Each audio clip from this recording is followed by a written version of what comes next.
This morning we'll be taking a break from our series. We just started a series on the parables.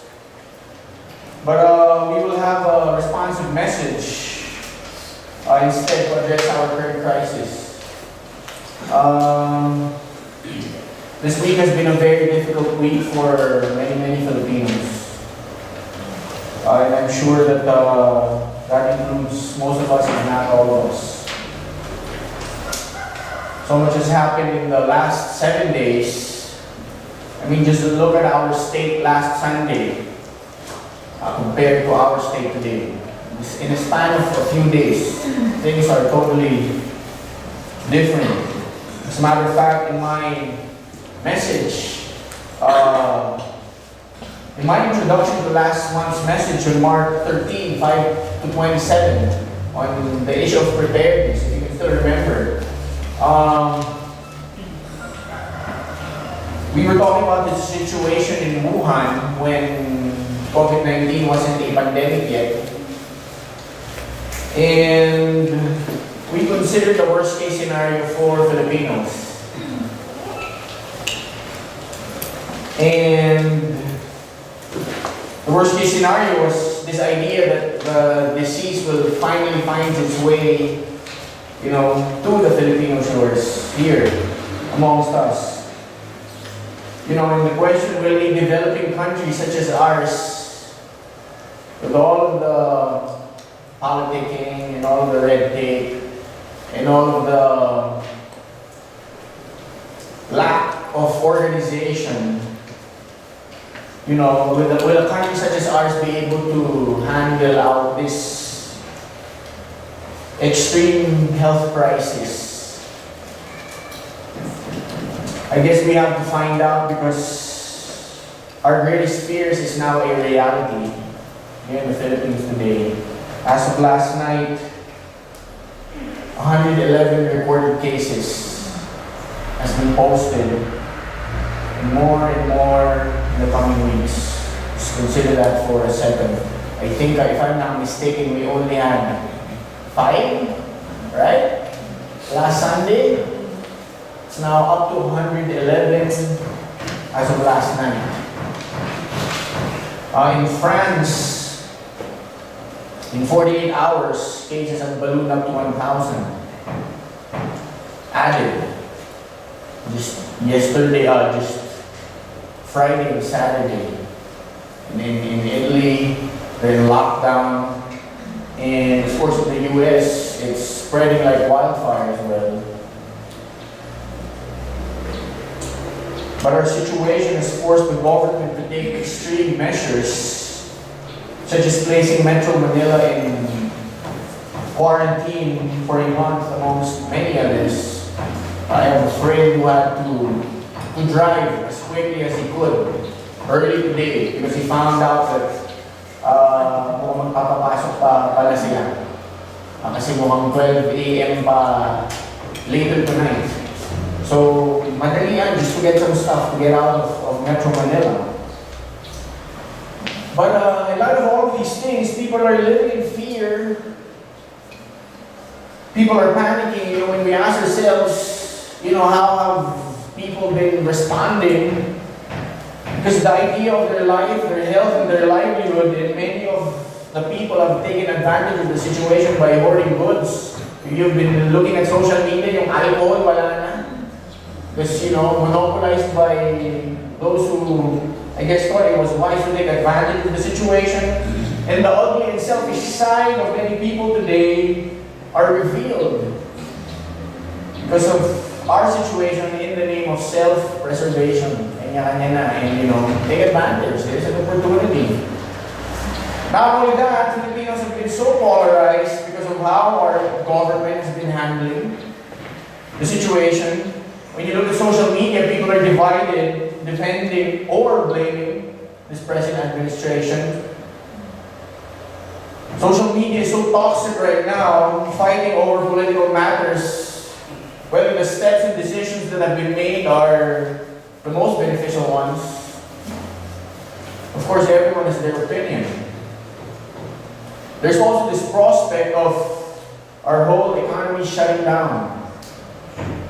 if we fail to contain the virus from spreading. And there is a great possibility, and it's happening already, that many people will lose their jobs. Businesses will go bankrupt. Sources of income and livelihood gone. Savings wiped out. People will incur astronomical debt, which brings greater fear because the question, how will we survive, needs to be answered. And my question is, are you ready to face the worst? Are you ready? Many are saying that if we survive this pandemic, I believe we will, we are facing a greater battle, and that is an economic one. Because after this virus has toned down and people have recovered, now we will be at a place where there will be no money anymore. And we're going back to the dark ages. Of course, these are just fears, but there's so much fear and anxiety right now. There's no peace in the hearts of people, and there's so much anxiety. And one important question that we must ask is this: as Christians, because we are Christians, right? Amen? Amen. How must we respond to our current crisis? And if you ask yourself this morning, how have you been processing all of these things all week? Ano siya process? How have you been responding to this very terrible situation, and might I add, very unexpected situation? Did you expect this sometime in November? Perhaps we were already thinking of the many things that we would want to do, on a personal level, on a ministerial level, things that we will buy, things that we will do, places that we will go, and food that we will eat, and whatnot. But how are you responding? As a Christian, how should we respond to this personal crisis? First and foremost, let me preface by saying that it is absolutely wise and necessary for all of us to consider all of the proper practical ways that we can respond to this situation. It is incumbent upon us to do all of the necessary measures to help mitigate the virus spreading, for that is our social duty and responsibility to our brethren and countrymen. So, una-una, it is wise for us to follow the government's orders. Let's not go around rebelling in town circles and complaining. It is wise for us not to spread all of these fake news and add more fear. It would be responsible of us to not roam around if not necessary. It would be wise for us to just stay at home and, avoid the public, because we might never know, we might have a virus today. God forbid. But it is wise for us to take all of the precautionary measures that we could to help mitigate this virus. But as we consider all of the practical responses, I do hope that this morning, because we are children of God, because we are Christians, I hope that we are looking at our current situation from a spiritual perspective. Because it is during times like this, difficult times, times of calamity and crisis, that two things will happen to many Christians. Una-una, when difficult things happen, when crisis arises such as this, number one, this is what can happen to a Christian. He starts to question God and his credibility. He ends up living in fear and doubt. Just looking at Facebook and not questioning the hearts of people, but looking at posts of people that I know are Christians, this might be a reality. We start to question God. Lord, where are you in this? Do you even exist? Do you even care? People start to fear and doubt. But not only doubt, the worst thing can happen is that a Christian can totally forget that God exists. And that in His existence, He is sovereign, faithful, and at work at all times. He ends up operating as if there is no God at all. Diba? Pagka may problema na ganito, parang kanya-kanya na. And we voice out our opinions, we behave and act as if, we forgot that God exists. That He is in control. That He is faithful, that He is sovereign, and that He is at work, actively, at all times.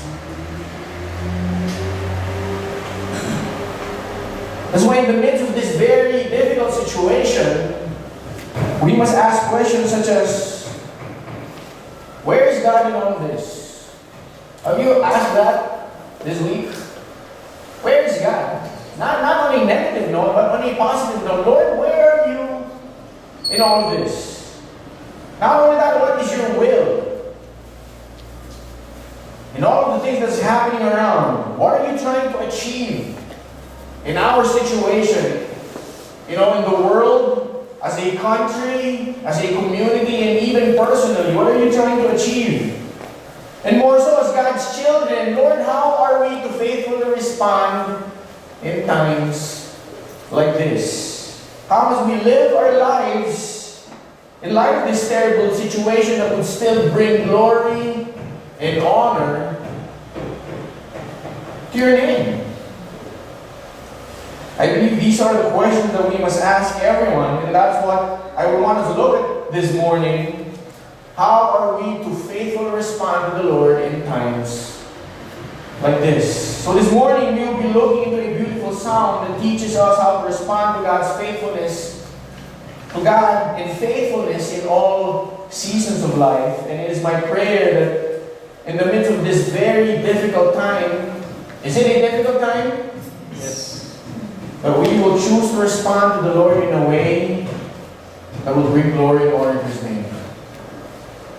Because it is during times like these that we need to be reminded that we are God's children. And He expects us to respond and to live, to operate, and to navigate in a certain way.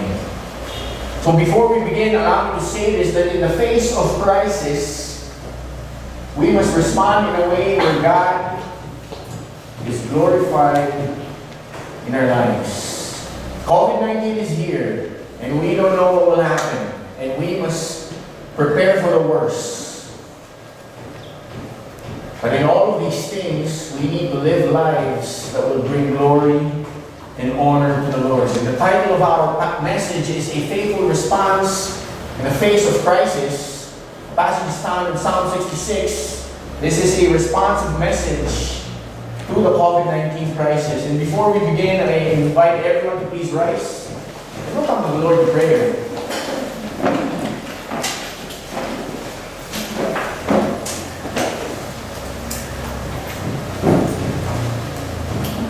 Faithful God, we come to you this morning with faith, trust, and hope, knowing that you are in control. Lord, we do not deny that we are concerned. And in a human level, we are scared. Because as we look at the future, not only the future but the present, it looks very bleak and uncertain. But Lord, we thank God, we thank you because we know that you are alive, we know that you are powerful, and we know that you are at work. And Lord, allow us to recognize that you are sovereign.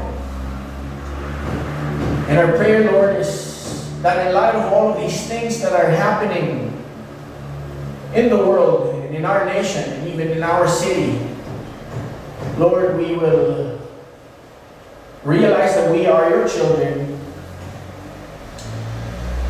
and that it will be our resolve to respond in a way that will give glory and honor to your name, both in a practical and spiritual level.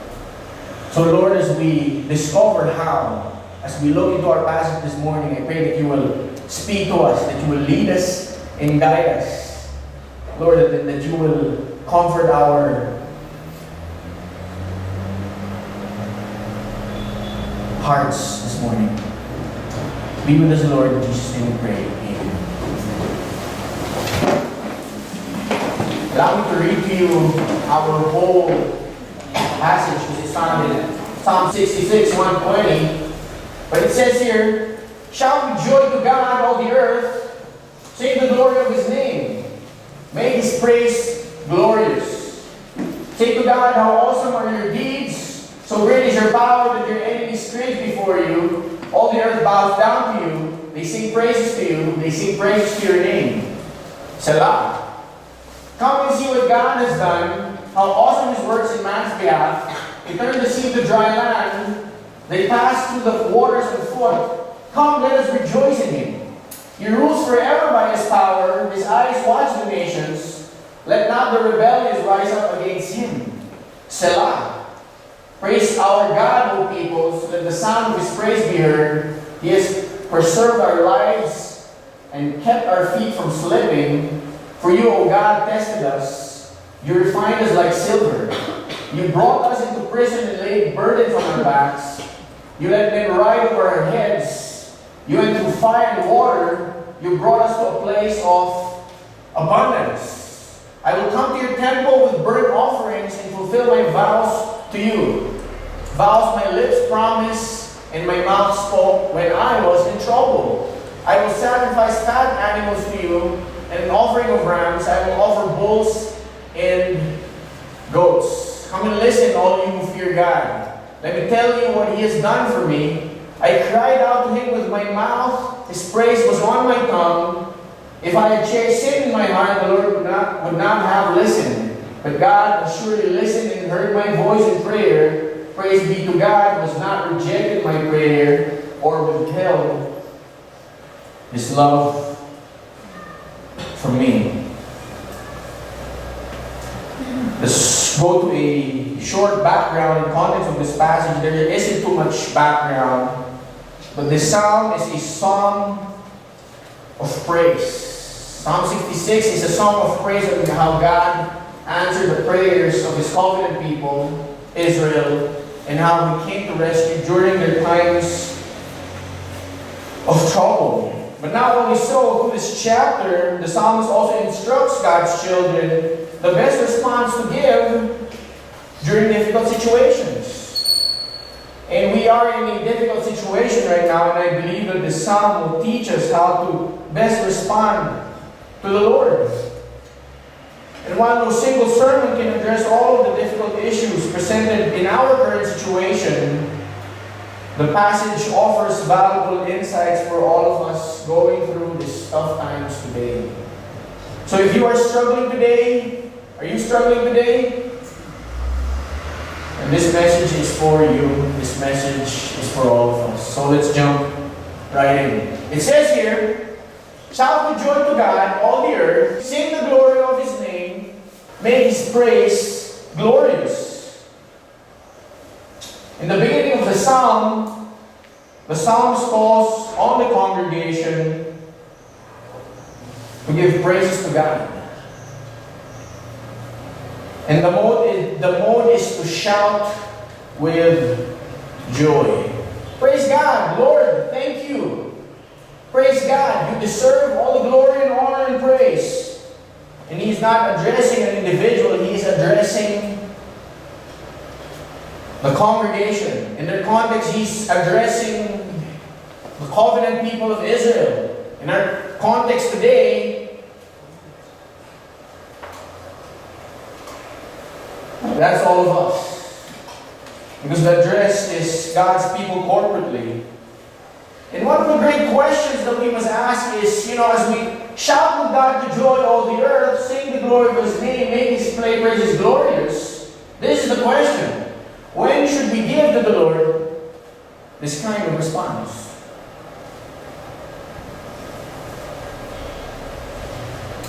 Why should we do that? When times are good? When He has blessed us with something new? When a positive thing happens? You see, it is very easy to come to the Lord joyfully when things are doing well. But when things are difficult, when things are tough and uncertain, we still find ourselves doing this. And the answer is, we still should. As a matter of fact, if we can ask ourselves another question, to what extent does this verse describe your life this past week? Shout with joy to God, all the earth. Sing the glory of His name. Make His praises glorious. Should we give this kind of response in times of COVID-19? The answer is yes. Not only so, does this describe your life today? Does this phrase describe your life this week? Or does this week have been filled with fear and anxiety and panic and doubt and perhaps even forgetting that God actually exists? But here we get to see how we can faithfully respond to God in the face of crisis. Because the question for us is, have we been intentionally praising God? But the first response that we can give is, number one, is to praise God unconditionally. Yung puso po natin, parating nagpupuri sa Panginoon. Kesyo ang sitwasyon natin ay maganda, kapag ka po tayo ay may bagong bagay, mayroon tayong malaking blessing, may sinagot na panalangin ang Panginoon, positive, napakadaling gawin. Panginoon, napakabait niyo po sa amin. Salamat po. Pero ano mangyayari kung, God forbid, you contract the COVID-19 and you still praise God?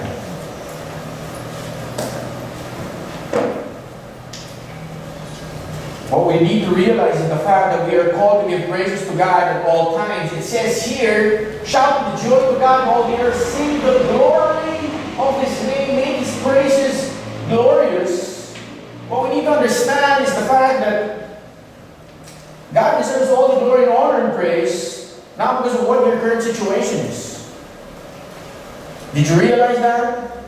God deserves all the glory and honor and praise because of who He is. Because He is glorious. The glory of His name. He deserves all of the glory and honor and praises. So letter A, we ought to praise God unconditionally because He is glorious.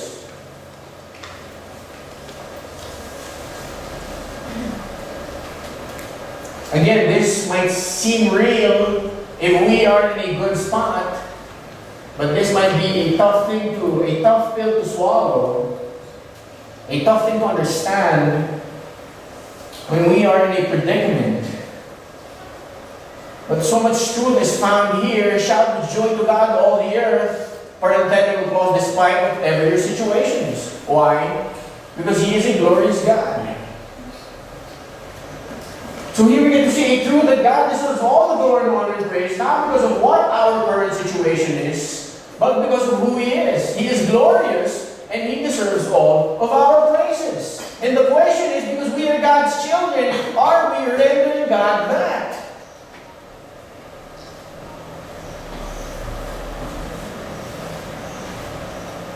When difficult times come, it's all about self-preservation, and we forget to give glory and honor to God. As God's children who desire to live faithfully, it is our duty to give praises and honor to Him at all times. But apart from the fact that He is a glorious God, shout with joy to God, all the earth, sing the glory of His name, make His praises glorious, say to God, how awesome are your deeds, so great is your power. You know, the psalmist was recognizing God's awesome work during their time. God was faithful in the life of Israel. But here we can get to see that we ought to praise God unconditionally, let it be, because He is awesome in deeds. He is awesome in deeds. But I want us to understand this. The psalmist saying, how awesome are your deeds, so great is your power. When the psalmist was looking back at what God has done for Israel, in the life of Israel, the only thing that he could resolve, the saying he could resolve was to say that God is a great God. But here's the thing though. But did you know that we are actually in a way better position to give this statement? Did you realize that? Because during the life of the psalmist, ang nakikita pa lang nila was, eto lang. Yes. But you need to understand that now time has progressed and we can have a better look at history, a much broader view, a much better look, and we can say this, how awesome are your deeds, so great is your power. Because when we look back at history, not only can we see and validate God's faithfulness in the life of Israel, but we can see and validate for ourselves that God's promises for Israel have all been fulfilled. Yung promise ng only begotten Son, the Messiah, did that happen? Yung promise of the lineage of this king, did that happen? All of the prophecies in Isaiah, did that happen? Not only that, Jesus, as we can see, has instituted this new covenant that paved way for us Gentiles to be part of God's people, God's kingdom. Not only that, because we are now part of God's kingdom, grafted in, we are assured of our future because God is faithful. And we're just talking about some of the awesome deeds that God has done. We are not even talking about the awesome deeds that God has done in the life of our church. We're not even talking about the awesome deeds that God has been doing in your life. That God has done in your life. That God is doing in our life, in our midst today. Because as time will progress, I believe that when we look back, we will say, Lord, how awesome are your deeds, so great is your power.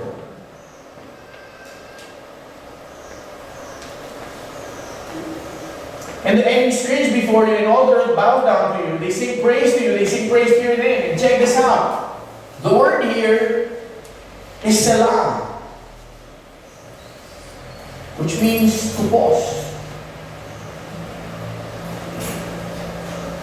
Pause for a while and think about what this psalm is talking about. In light of our situation today, pause for a while and praise Him. Pause for a while and recognize who He is. That He is a glorious God. Not only so, pause for a while and recognize that He deserves all the glory and praises because of what He has done. And in the midst of our crisis, I hope and pray that we find ourselves truly praising God because the truth is that He deserves it. Amen. Amen? But more so because He is awesome. He is awesome. Pause for a while. Think about that. Moving on, it says here, come and see what God has done, how awesome His works in man's behalf. Now the psalmist is inviting God's people to come and see what God has done, past tense. Of course, this is a continuation to, the preceding passage. But it is a way for God's people to be reminded of God's faithfulness in the life of Israel before. This was perhaps an allusion to God's deliverance from Egypt, God delivering Israel from the Egyptians, where their forefathers witnessed firsthand God's miraculous power. It says here, He turned the sea to dry land, He passed through the waters on foot. But the point is, when we look back, you will recognize God's awesome power. And here we get to see the second way where we can respond to God. The best way to respond in times of crisis is number 2, to recognize God's marvelous works in our lives. Why?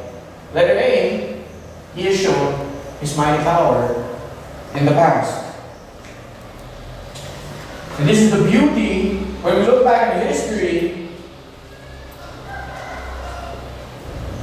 In the life of Israel first, has God been faithful to them? At all times? Yes. Nung faithful yung mga Israelita, faithful pa si God? Nung hindi faithful yung mga Israelita, faithful pa rin ba si God? Now, tanong sa atin, has God been faithful to you? Look back at your life.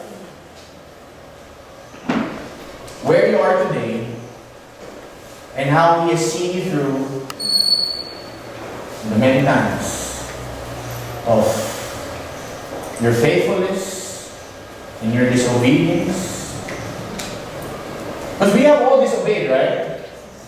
In the good times and in the bad. Has God been faithful? He has shown His mighty power in the past. When we look back at history, we will realize that God has a perfect track record. He has never failed. And this is what people fail to see right now, as if it is this time now, in the COVID-19, that Lord, kung ito na yung time na mag-fail ka. Kung ito na yung time na, parang ito na yung time na hindi ka na in control. People might not say that out loud, but just look at how people are behaving. Doubt, fear, anxiety.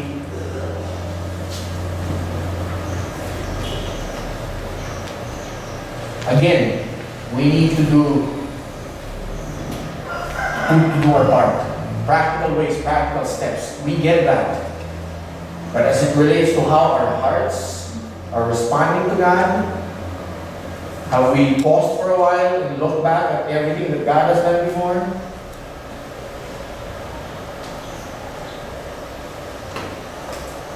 Even in your own personal history, God has never failed any of us, not even once.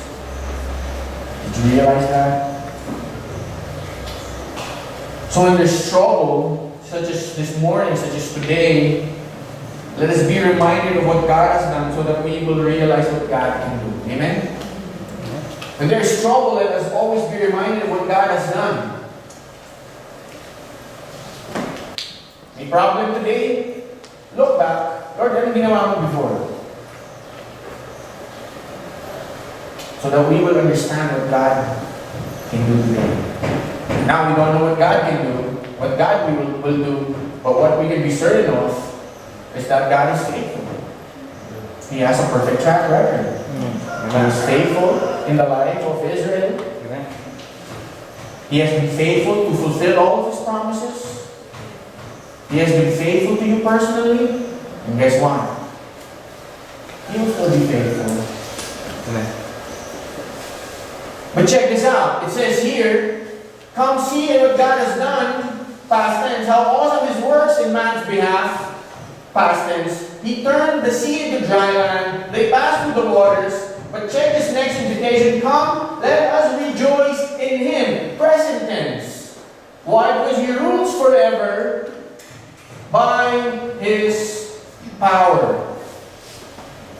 And I want you to see the word here, forever. Because God rules in the infinite tense. God rules and it does not stop. We see an invitation to rejoice in Him today. Because He rules forever in His power. And the question is, does this include God ruling even in times of crisis? Yes. Yes. Yes. Because He rules forever. So letter B, we ought to recognize God's marvelous works, not only because He has shown His mighty power in the past, because letter B, He rules by His mighty power today. And this is what a lot of people fail to see. What's the point? In the midst of our crisis, we must rejoice. We must respond in a positive note. Have peace and solace, knowing that God is not asleep. He rules actively, which means that He is in control. Not only does He rules in His mighty power. Is God aware of our situation? Is He aware of the macroeconomics of this pandemic? Will things happen outside of His control? Absolutely not. Why? Because He rules forever in His power. Not only that, is God aware of your personal situation today? Is He aware of the most minute details of your life? Lord, matutuloy pa ba? Kung ano mga plano namin sa buhay? Lord, kakain pa ba kami bukas? May negosyo pa ba kami next month? May pera pa ba kami next month?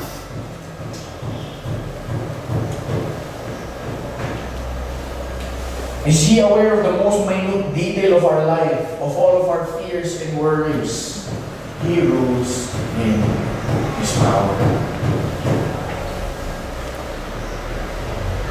His eyes watch the nations, let not the rebellious rise up against Him. Why? Because let no one think that, He's not in control. Let no one think that people can get away from Him.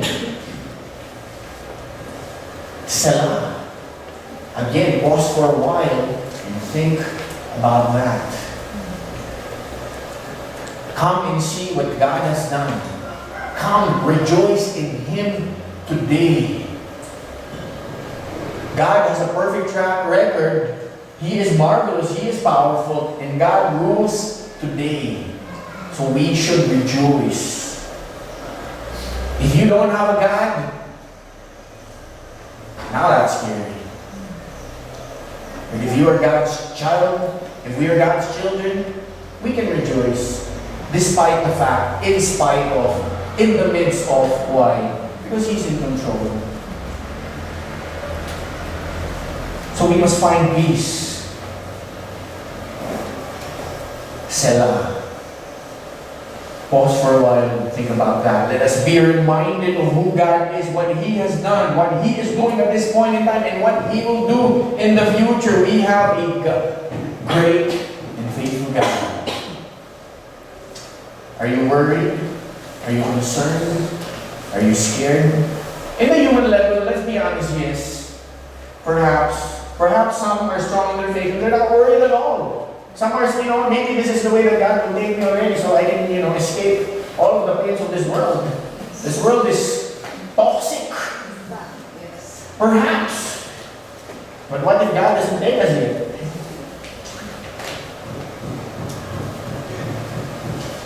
Let me rejoice. Amen.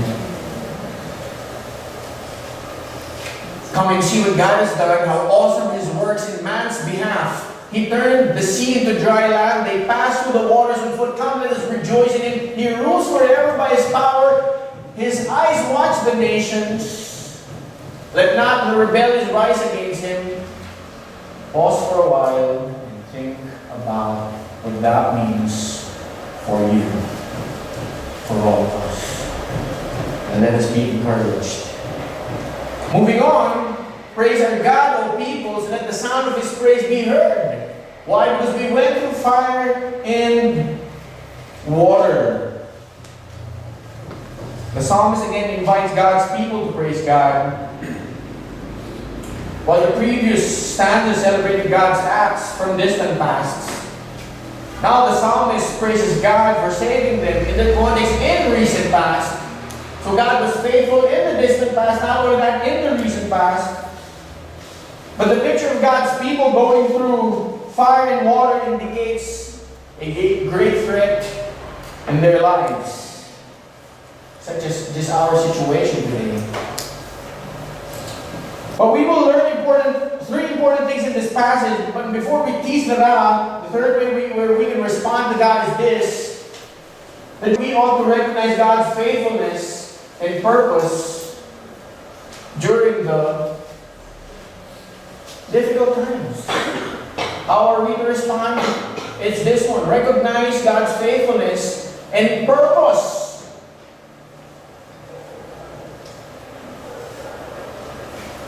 One important thing that we must always do is to recognize God's faithfulness and purpose during the difficult times. Why? Because more often than not, when we are in the middle of a crisis, we tend to forget that God is faithful, and we forget that He has a purpose in everything. Now, His purpose, we need to understand, of course, that might not change our difficult situation, but that doesn't remove the fact that He has a purpose for it. I mean, just look at how people have been behaving in social media. Many professing Christians are going with the flow of the world, crippled with fear, and have been acting as if God is not in control, as if God is not powerful enough to do something about our situation, or more importantly, failing to recognize that God, in His sovereignty, has been allowing all of these things because perhaps He has a purpose. Did we ever consider that? Lord, look at the world now! Wala na labas! Mamatay na lahat! And yung galit na lang, yung mga di ba, yung bibili yung meron daw from Abra. Ito pala yung confirm. Hindi ito puro-puro. Meron daw taga-Abra, galing UAE, nagpa-check. Tapos, mukhang person under investigation siya. Tapos, sabi na, huwag na po kayo aalis. Hindi nakinig. At hindi sinabi na mukhang meron siyang kaso. So, nag-ikot siya kung saan-saan. Ang balita, umakit pa daw siya sa Baguio at bumaba pa ulit. After a couple of days, nalaman na, anong meron? Confirmed case siya. Problema, di niya sinabi, at matigas ang ulo, may malaking possibility na nahawa ngayon lahat ng nasa paligid niya. Not only that, lahat ng nandun sa barangay niya, naka-lockdown sila. Lahat. But of course, lahat ng mga taga-Baguio, including Christians, kasi napabasa ko, anong mga reaction?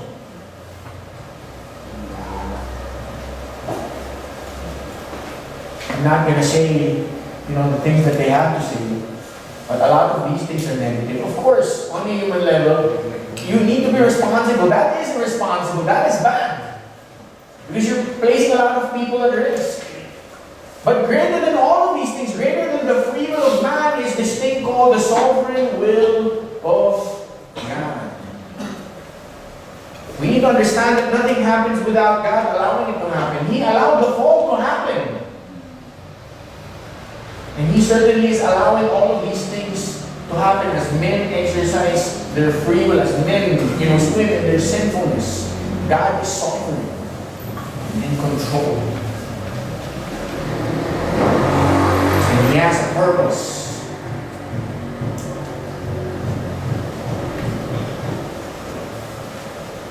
But so many people are afraid and miserable, and people ask, where is God in all of these? But what we must ask is, why is God allowing all of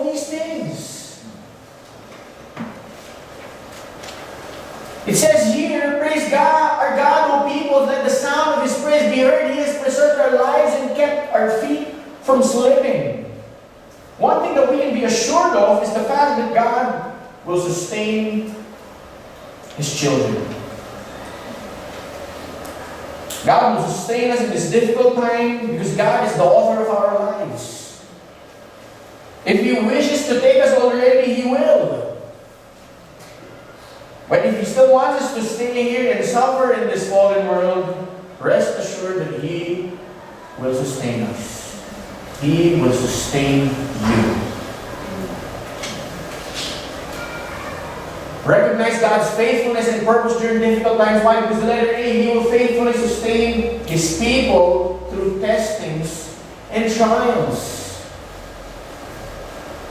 Now, will the testings and trials still be there? Ang gusto kasi natin, Lord, tanggalin mo yung testing, tanggalin mo yung trial. Hindi, isusustain ka niya. Kasi napaka-complex yun. Sometimes He directly allows it. Sometimes all of these testings and trials are a consequence of collective sin. Don't you think COVID-19 is a consequence of sin? We're just reaping. Mankind is reaping what he has done in rebellion against God. Ang daming mga puro-puro, ano daw yan, bioweapon, or sinadya daw yan, or aksidente, or whatever. But you know, how the government has handled it, kept it from the people, that's sin. And now it has spread. And now how the people have handled it, and did all of, went clandestine about their situation, that's sin. How the government of the other countries have handled it with all of the red tape and the politicking and whatnot, that's sin. And all of these things. But God allows all of these things to happen, and that falls under the category of sufferings, testings, and trials. But what we can be assured of for God's people is that He will sustain all of us.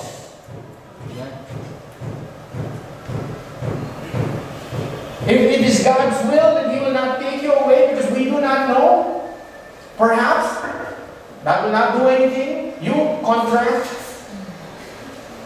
the coronavirus 5 days from now because you did not know that you got exposed to some people that you didn't know had it, they didn't know they have it, and now you die. Well, you'll be with God. But if He doesn't do that, we can look, and 10 years from now, we're still alive, we can all look back and smile and say, Lord, Your word is true. You have sustained us. You have seen us through. Amen.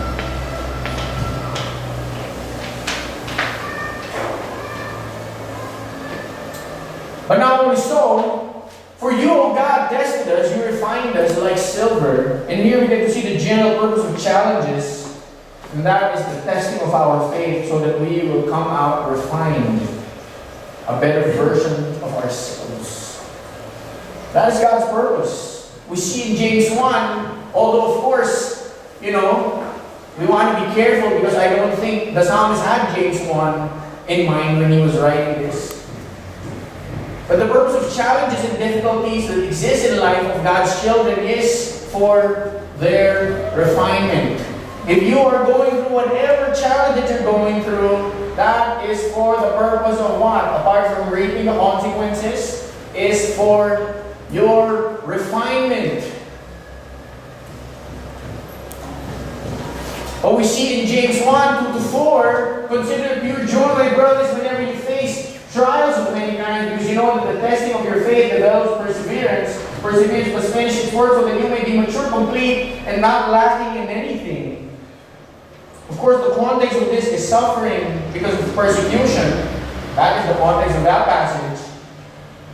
But in God's sovereignty, He allowed persecution for a purpose. For what purpose? For the believers during that time to experience, to get to the purpose of being mature. To become mature. And I believe in my whole heart that God has a purpose why He's allowing all of this COVID-19 to take place today.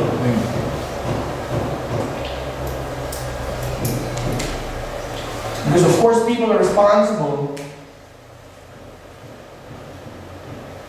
But God is all in control and everything has a purpose. So letter B, we ought to recognize God's faithfulness and purpose during trials because letter B, He has a purpose for it. So if you consider what you are going through, as we are going through all of these things in the midst of fear and uncertainty, we need to ask this question: what is God trying to achieve in all of us? As God's people today, as Christians, what is God trying to achieve? Not only that, what is God trying to achieve in your life today? I hope you'll be sensitive to that. Pansinin nyo, anong puro laman ng message na yan? Pray. Noong November. Walang pray. Ha? Ano meron?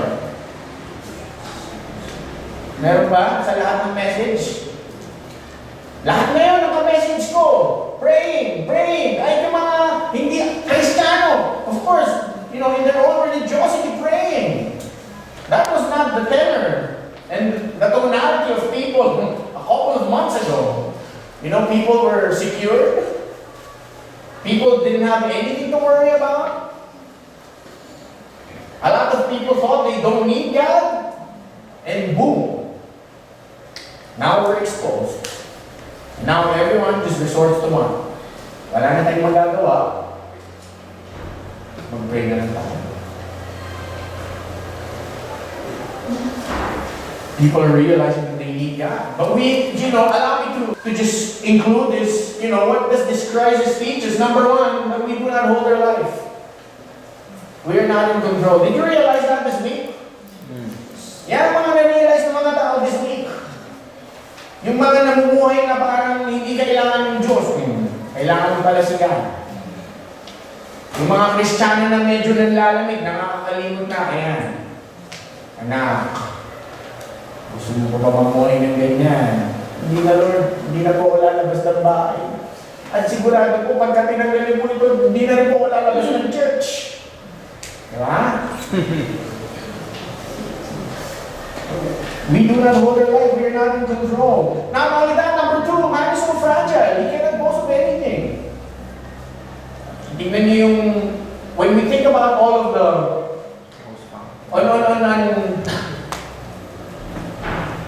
on an economic level, diba? Yung mga bansa, pataasan ng ihiyan eh. We're the number one economy right now. We're this economy, we're that economy. Or in the military prowess. Bobombahan mo sila kasi palakihan sila ng bomba. O, sakit. COVID-19. Asan na yung economy? $3 trillion already. Wiped out. 1 week. A virus such as COVID-19 can easily cripple a seemingly stable world. What we get to see here, cannot boast of anything. We're so fragile. Not only that, many people are scared to die because they don't have Christ in their lives. All of this panic is rooted because of self-survival. Why? Because people are scared to die. Now, I'm not saying that Christians should go out irresponsibly. I'm saying we're not going to do that. But many Christians are behaving as if they're so scared to meet the Lord. Are you scared?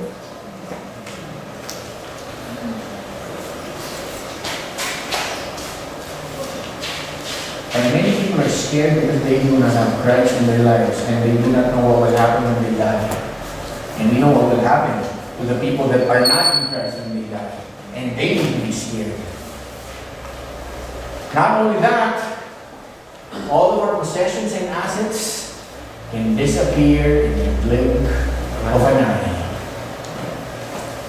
We really cannot put our trust in material things. Nag-ipon ka, inipon nyo ng matagal, in-invest nyo ngayon sa stock market kasi things are looking healthy right now. At hindi lang yung nag-diversify ka para sure, i-invest mo yun sa iba. Not only sa stocks, open din ako ng physical business restaurant. Not only that, bibili ako na ngayon ng van, travel and tours. COVID-19, ano nangyari sa stocks? O anong nangyari sa mga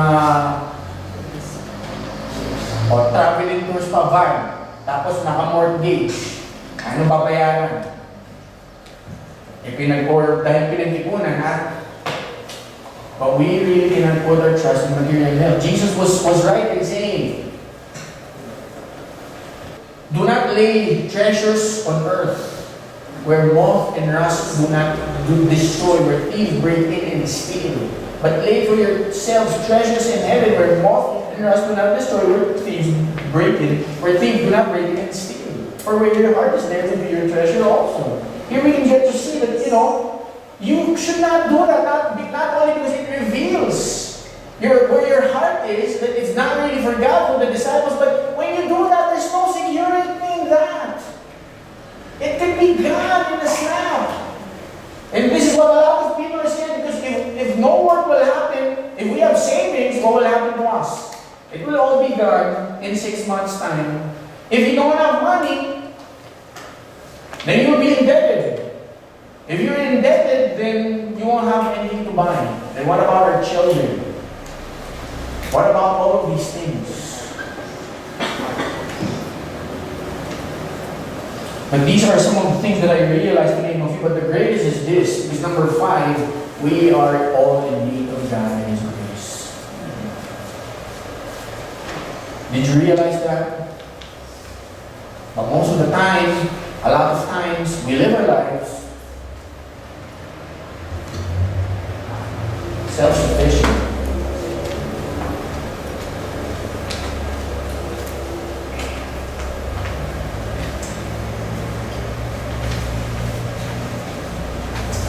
You know what? I don't know what the Lord is trying to achieve in this situation. I don't know what He's trying to achieve in all of us. But I hope that we will be encouraged to go through the process so that we can come out as gold. Amen? Amen. For you, O God, tested us. You refined us like silver. You brought us into prison and laid burdens on our backs. You let men ride over our heads. You went through fire and water, but you brought us to a place of abundance.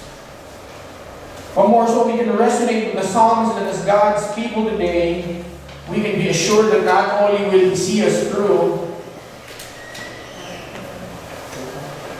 that not only will He sustain us, but let us see, He will faithfully bring us out of it as well, pertaining to our challenges and situations.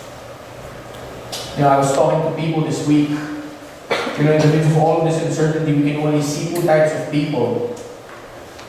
Those that have God and those that do not.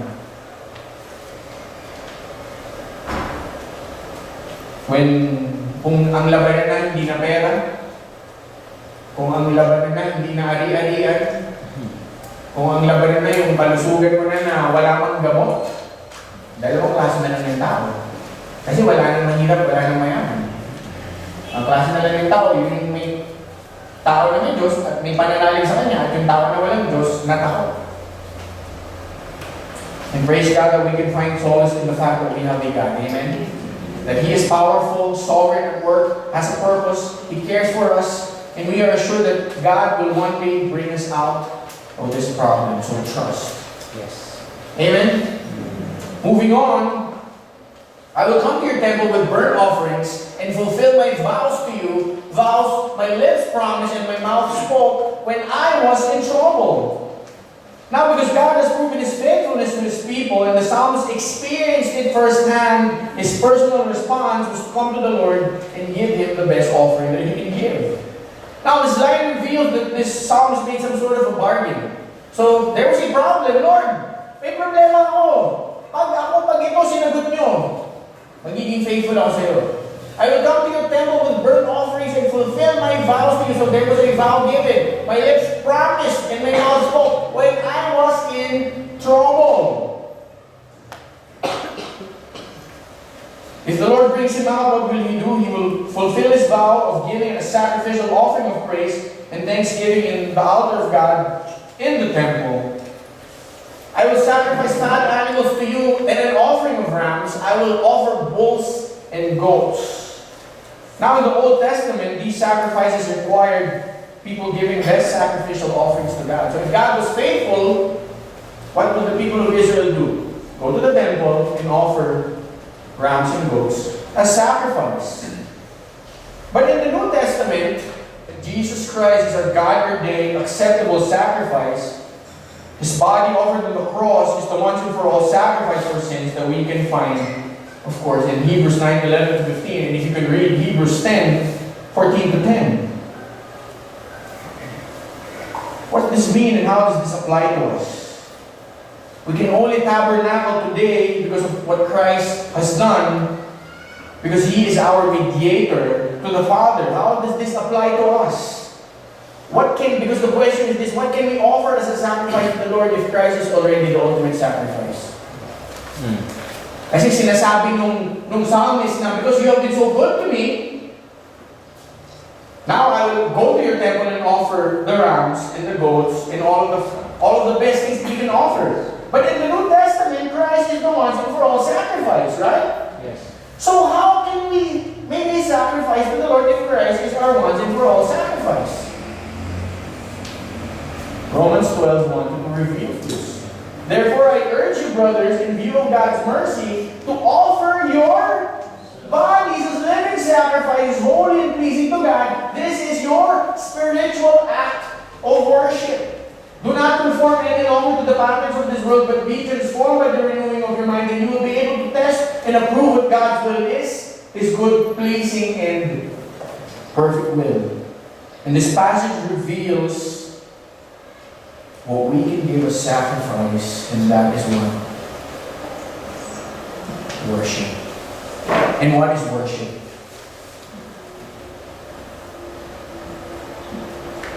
Our transformed living. What's the point in all of this? Because this reveals our fourth response that we can give to God in all seasons of life, including difficult times. Number 4, respond to God through sincere worship. Unang-una, we worship God by living faithfully and obediently. In letter B, we worship God by giving Him our best in all circumstances. And that's the question for us, because in light of this difficult situation, in light of your struggles, how have you been doing it this week? Because God has been so faithful, have you been really giving your best to the Lord?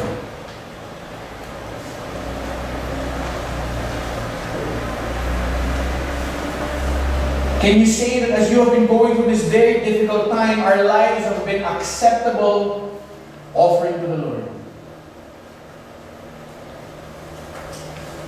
By faithfulness and obedience. Through faithfulness and obedience. Have you been doing that?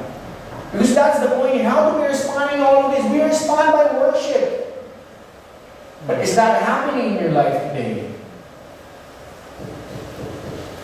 You see, in the midst of self-crisis, it's just self-preservation. And we lose our desire to please God.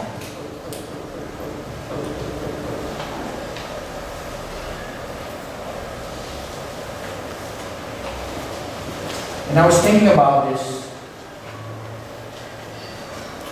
Giving our best to God, check this out, it's not a burden, but an opportunity and privilege. You know why?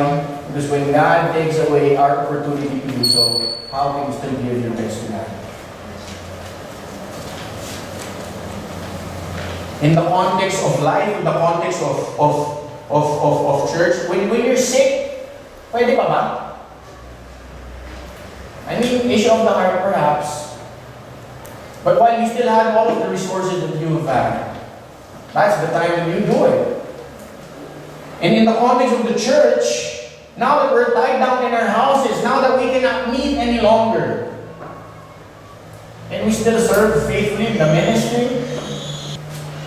Yes, but very minimal. Tali na tayo eh. And now we will realize. Perhaps some of the opportunities that cross our ways we have missed. But still, even during this time, we have our opportunity to give our best to the Lord. Did you realize that? Because I believe that God is glorified when He sees His children desiring to live faithfully and giving their best in spite of their current situation. So what's the point? Even in crisis, give your best to the Lord. Give your best to the Lord. So let's pause for a while and think of how we can do it in our own ways because when you were faithful to me, because you were, now my vow is to give my best to you. God has been so faithful to us. How do we respond? We respond in worship. And worship is faithfulness and obedience. Worship is not just singing songs. Worship is when God sees your life that serves as a pleasant aroma to Him. And that's what we need to do. And moving on to the last, come and listen. All of you who fear God, let me tell you what He has done for me. Now, verses 16 to 20, as we close, is an invitation for God's people to come and listen. All those who fear God, meaning if you're God's child today who is experiencing challenges, come listen to this testimony because this is for you.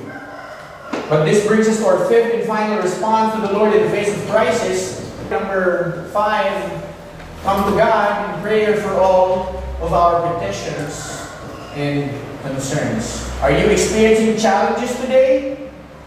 How can you best respond? Come to God in prayer for all of our petitions and concerns. And this is so beautiful because we need to realize that when facing calamity or disaster or any sort of problem, God's children always have access to the very throne of God.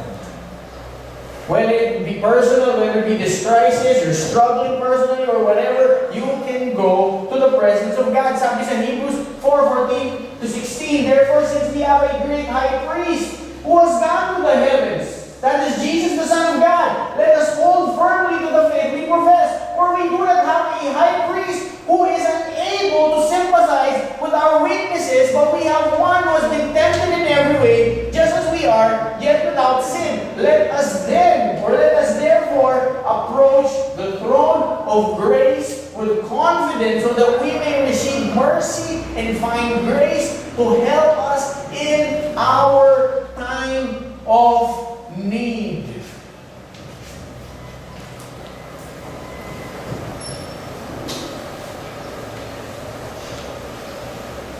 The psalmist cried out to Him. I cried out to Him with my mouth. His words indicate a sense of urgency and desperation. And true to His word, what did God do? But God surely listened and heard my voice in prayer. So come to God in prayer for all of our petitions and concerns. Letter A, we do this by coming to the Lord in what? In fervent prayer. And in light of our difficult situation, what we must do is to come to the Lord in prayer and ask for mercy and grace, and we are assured that the Lord will listen. I do not know the extent of the damage that this virus will cause. I do not know if one of us or one of our loved ones here will suffer from the dreaded disease because it's just starting. I do not know the kinds of losses that this will bring and all of the uncertainties that surrounds us. But when we think about this more, it will lead to more worry. And worry will not lead to anything. But what this passage is teaching us is that instead of being preoccupied with worrying, what should we be preoccupied with? Prayer. Prayer. Because when we pray, God listens, of course. The key here is confession of sins, repentance, and holy living. His praise was on my tongue. If I cherish sin in my heart, then the Lord would not have listened. But check this out. But God surely listened and heard my voice in prayer. Praise be to God, was not rejected my prayer or withheld His love from me. Letter B, we are sure that God will listen to our prayers.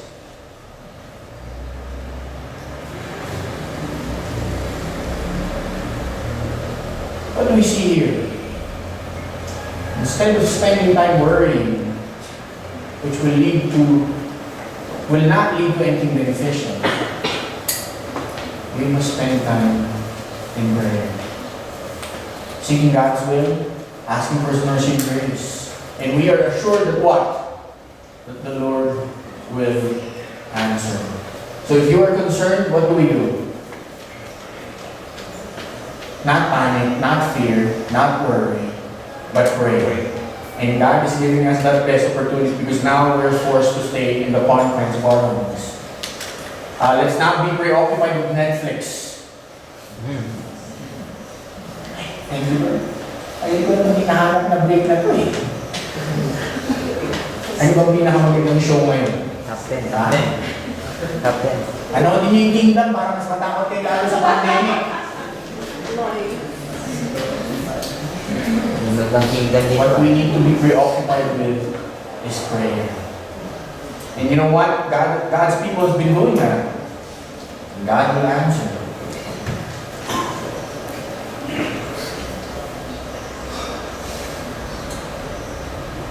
But isn't it great that we have a God who will answer our prayers? And apart from praying for ourselves, we should pray for others as well. And during these times, there are various groups of people that need our prayer, and I listed them. Who should we pray for? Number one, pray for those that are hurting personally. Grabe yung epekto nito. A lot of people are worried, a lot of people are hurting. Pray for them. Pray for them. Not only that, those that are grieving over the loss of life and livelihood. Nakita niyo yung post nung namatay yung nanay this week? Na hindi nila malapitan, walang kasama yung nanay, namatay, na mahal nila. You know, it was tough. They loved their mom, the mom died, because she had COVID. And no relatives could be there. And she was buried alone. Cremation. I mean, just imagine the hurt there. And many will grieve because of loss of life, because of this. Not only that, livelihood. Yung mga pinaghirapan ng matagal. So pray for those that are grieving. Not only that, those that fear and worry about what to do and where to turn. Because a lot of people will not have Christ, and a lot of people are worried. That's why this is a good opportunity for us to do good, be salt and light. Not only that, those that question and wonder what is happening, that the Lord will give them clarity. More so, those who need the recovery efforts. We got cops all over, military getting exposed. In the front line, we need to pray for them. And not the least, those that help and minister to the hurting. Because there will be a lot of people that will help and minister, so we need to pray for them as well. That means we need to pray for everyone. Amen? But as we end, as we pray, we are advised to exercise social distancing. So, now is the best opportunity to pray. During difficult times such as this, God's children must be reminded of who their God is. He is powerful, sovereign, and gracious. God's children must also be reminded of what God expects from them, what God expects from all of us, to respond to Him faithfully even during times of trouble. God is a good God. He is faithful, sovereign and in control, and faithful. But as His children, God expects a lot from us as well. Amen? In conclusion, respond faithfully in times of crisis. Glorify God in every situation. Let's come to the Lord in prayer. Lord, we thank You for who You are. And we thank You for Your word. And we thank You because we are reminded of who You are. That we don't need to fear or worry. Looking back at what You have done, Lord, what we need to do is to put our trust in you. Remember what you have done and expect that you will be still faithful today and in the future. And as we recognize all of that, I pray that we will respond in a way that will give honor and glory to your name by still choosing to live faithfully. More so, by choosing to take this time to pray. Not only for us, but to pray for everyone. Lord, in these times where things are uncertain, we thank you because there is only one thing certain, that is you. And we have you. So therefore we are assured. So thank you, Lord. Help us get through this week. In Jesus' name we pray. Amen.